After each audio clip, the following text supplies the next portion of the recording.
Hello students, so in this lecture we will be discussing about electronic devices at nanoscale. Now when we talk about electronic devices, we basically are referring to nano electronics, and there are different devices, and in the electronic device the scale goes to nanoscale. And by nanoscale, as you know, it means 1 to 100 nanometers. Now, as we reduce the size, that is, the miniaturization is taking place, that is, we are going to integration, that is VLSI, very large scale integration, VLSI. Now what happens is that since due to the Moore's law,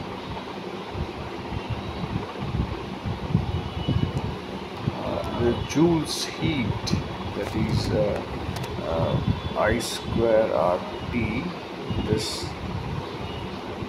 increases, and so more heat generation may cause the device performance to go down. However, in nanoelectronics, it has been observed that instead of having a lower device performance, the device performance actually increases. And we also have the advantage of reduced power consumption. So that means the mechanism by which the electronics or the electrons flow or the devices work is a little different from what takes place in the case of microelectronic devices. Now, we will first start with a device called nanotube transistors. Now, a transistor, as we all know, this is NPN transistor. It has got base, there is an emitter, and there is a collector. And this arrow sign changes depending upon whether it is an NPN or a PNP transistor. This is a normal bipolar transistors. Now we do have something called unipolar transistor, which is whether is called field emission transistors, FET.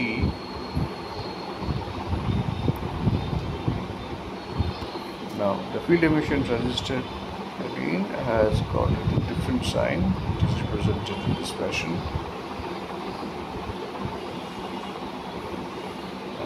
So instead of having a source, instead of having an emitter, base and collector, we have source, drain and a base. Now here the performance of the device can be given by a ratio FE, which is the ratio of the collector current by the base current, and the collector current and the emitter current is again a combination of the collector and the base current. Okay, here what happens is that the field effect means what? It is a unipolar. Why is the difference? It is a unipolar because here both holes and junctions, both holes and electrons, they come into act, but here only the majority carriers, they come into play. So the current supplied to the base actually governs the field, electric field applied to the base actually governs the characteristics, I mean the source of the drain characteristic currents. It's called unipolar, and there can be two different types of unipolar transistors.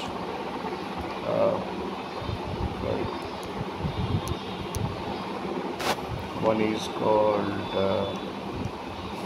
FET, can be of two types. One is called MOSFET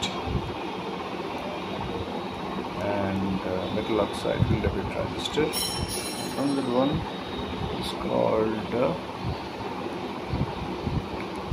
insulated gate field effect transistors, IGBT. These are the two types. So we will be concentrating on this MOSFET system. Now this MOSFET system, basically we have a source and we have a drain. So we have say N-type semiconductor here. The source and the drain are made by P-type, and you have a metal oxide layer which is preferably SiO2. This is how the construction, this is how the structure of our insulated metal oxide means. You have SiO2 layer. Now in the case of nanotube transistor, we are using, by nanotube we mainly mean carbon nanotubes. That means either it can be a single walled nanotube or a multi-walled nanotube. And these nanotubes, the reason why they are being used in the case of transistor and they give increased performance because of the high mobility of the charge carriers. As you can see, mobility is around 1000 centimeters square per volt second, and also the on-off ratio is also very high, that is 10 to the power 6. Now coming to the fabrication, nanotube transistors.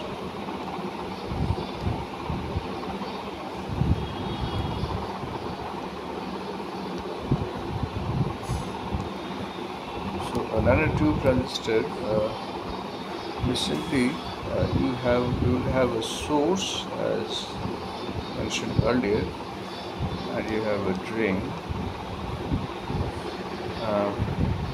And the source and the drain will be made by two metals, which can be copper and chromium. Means copper and chromium.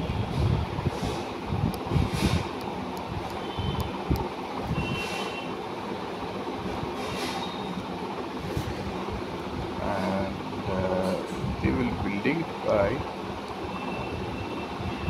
this carbon nanotube, which is acting here as a semiconductor. Now this carbon nanotube, it can act as both metal as well as a semiconductor. Now if you look into the details of a carbon nanotube, basically carbon nanotubes are rolled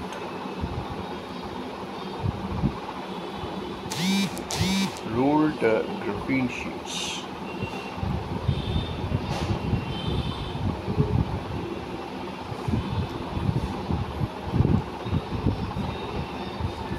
Graphene, as you know, that it is a layer of carbon.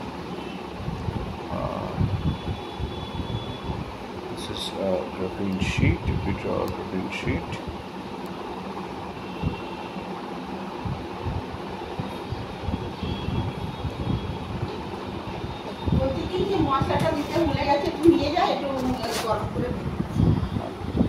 it's a graphene sheet. This is how the carbon atoms are arranged.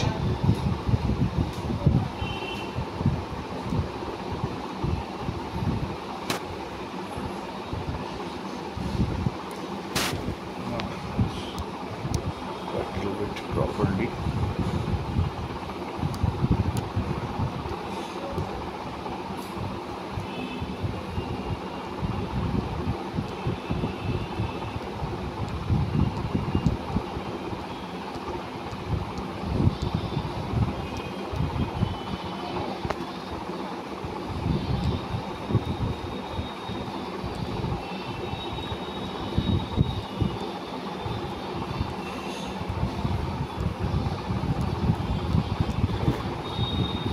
Now the rule is, if now this rolling is governed by a vector called the chiral vector.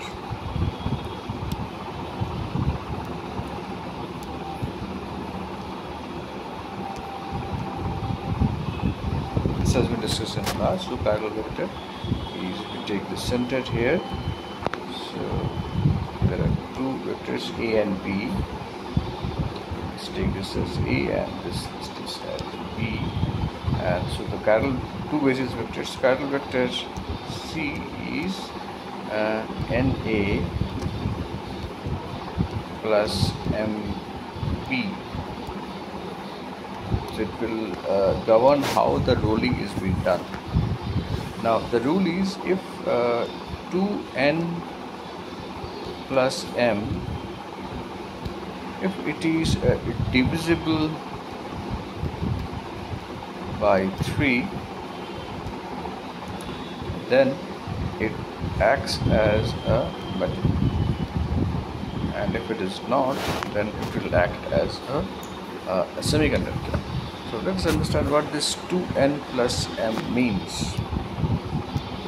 Now 2n plus m, let's say the different values of n and m. So for 0 and 0 it will be 0, for say 1 and 0 it will be again 2, for 1 and 1 it will be 3, for 2 and 1 it will be again 5, for 2 and 2 it will be 6, for 3 and 2 it will be again 8. However, for 3 and 3 it will be 9. And out of these numbers, the ones which are divisible by 3 are this one, and this one. And in all these cases, you can see that the n and m values are same. So it implies that if n is equal to m, then CNT is metallic. And this n and m will occur when we are going in a direction which is at 45 degrees angle. So this is where n is equal to m. So we proceed diagonally at 45 degrees angle. If the rolling is done in this angle, then the carbon nanotube will have a metallic property. If it is a little different angle, then it will have a semiconducting property. Now in the case of the carbon nanotube being used as it's called CNT FET, carbon nanotube field effect transistor, we are using the semiconducting properties of this carbon nanotube. So in fact this is just above the SiO2 layer. You are putting this carbon nanotube, and below this you have again the silicon substrate. So this is actually not copper and chromium, this is chromium and gold. So let me draw this once again. So we have this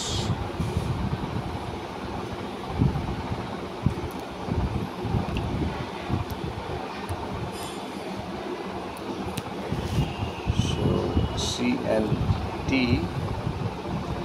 FET. We have this source,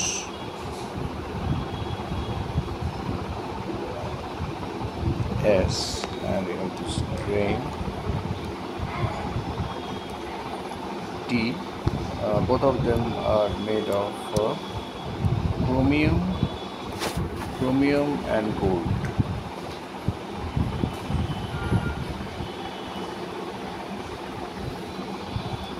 Again, this is source drain, and this is the silicon substrate, which can be N-type or P-type.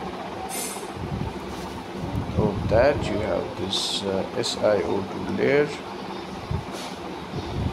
and just above that you are placing the carbon nanotube. This is where the carbon nanotube is placed.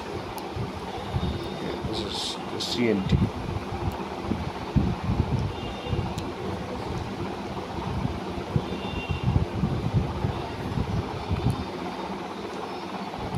This is the carbon nanotube. So it is actually an additional layer over the MOSFET. Additional layer over the MOSFET, and due to its high mobility, it is expected to provide high performance in the CNT FET. This sort of arrangement is called a back gate approach. It's called a back gate approach.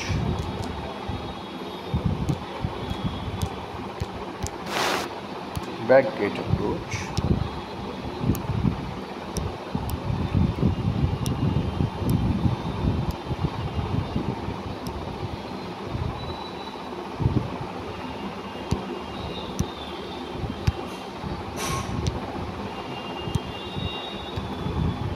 Back gate approach.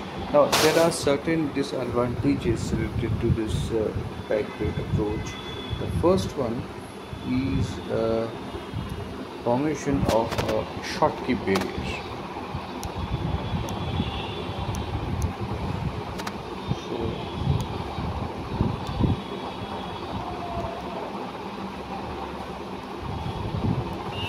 back gate approach.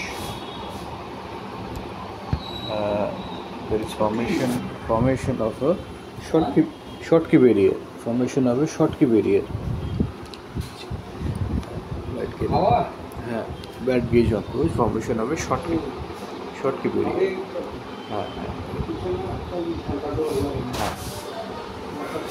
Now the drawbacks, first of all, is a Schottky barrier.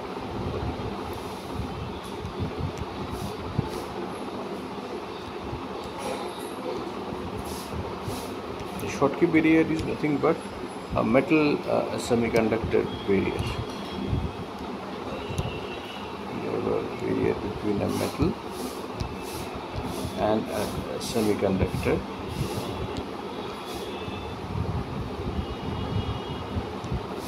Schottky barrier. It looks something like this. Say, plot energy versus distance. In this distance, you have the metal part initially here, the semiconductor part here, and this is the Fermi level F. The distance, say x, metal, and you have the semiconductor. So in this case, the conduction band for an N-type semiconductor, the Fermi level will lie close to the conduction band, and this is the valence band EV, and this region is the Schottky barrier phi B. So for phi B is equal to EC minus EF for an N-type, and for an P-type it will be the opposite. It will be close to the valence band, so it will be EF minus EB EV. This is N type and this is P type. Okay, this is the barrier formed at the metal connection. This is one of the disadvantages, and the second disadvantage associated with this backgate approach is due to the device geometry. So number two, this drawback is due to the device geometry. The thickness makes it difficult to switch to device on and off, since the thickness is getting very high. Thickness is a little high because you have an SiO2 layer, then a CNT layer above it, besides the source and the drain here. So this is the thickness, so the device thickness is getting very high, so it becomes difficult for switching. Switching becomes difficult, that is from on and off state, transfer from the change from on and off state. So this is again one of the disadvantages. The first disadvantage is Schottky barrier, and the second disadvantage is high thickness. So that is why there are different approaches, different fabrication methods for making CNT FETs that we will discuss in the following